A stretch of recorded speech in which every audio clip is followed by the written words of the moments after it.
இறந்த அந்த நிமிடமே உடல் அழுக ஆரம்பிக்கிறது. ஆனால் அந்த அழுக ஆரம்பிப்பதற்கு தன்மை நமக்கு வெளியே தெரிவதற்கு ஒன்றுக்கும் ஒரு காலகட்டங்கள் இருக்கிறது. இப்போ ஃபார் எக்ஸாம்பிள் உடம்பு சூடு நிலை குறைவது 37 டிகிரி நம்ம வாழ்றோம். இந்த சூடு நிலை குறைவது பார்த்தீங்கன்னா ஒரு மணி நேரத்துக்குள்ளே வெளி சூடு குறைஞ்சிரும். ஆனால் உள் சூடு இருக்கும். உள் சூடு 2 மணி நேரத்துக்கு அப்படியே 37 இருக்கும். உள் சூடு இருந்துகிட்டே இருக்கும். அதுக்கப்புறம் என்ன ஆகும்? கொஞ்சம் கொஞ்சமாக குறையும். எப்படி குறையும்? அதுக்கப்புறம் நம்ம ஒரு சாதாரண கார்பன் மெட்டீரியல் மாதிரி தான், காத்துல போட்ட கார்பன். இப்ப இந்த சூழ்நிலை டெம்பரேச்சர் என்ன, ஓம் பாடி டெம்பரேச்சர் என்ன, ரெண்டுக்கும் உள்ள கிரேடியன்ட் என்ன, அதுக்கேற்ற அளவு வேகமாக குறைய ஆரம்பிக்கும்.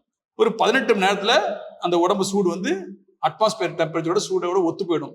அதுக்கப்புறம் சூடு ஏறும்போது ஏறும், இறங்கும் போது இறங்கும். இப்போ ஊட்டி மாதிரி ஊர்ல இருக்கோம்னாக்கா அந்த அட்மாஸ்பியர் டெம்பரேச்சர் 18 ஹவர்ல ரீச் ஆயிடுது. அப்ப இருந்து பார்த்தீங்கன்னா உங்களுக்கு 8 டிகிரி 3 டிகிரி -3 இப்படியே மெயின்டைன் ஆகிட்டு இருக்கும். இங்கே அப்படி இருக்காது. 25 18 இப்படியே மெயின்டைன் ஆகிட்டு இருக்கும்.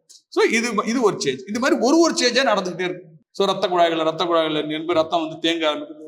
அடுத்து சதைகள் இறுக்கப்படுகிறது, ரைகர் மார்டிஸ்.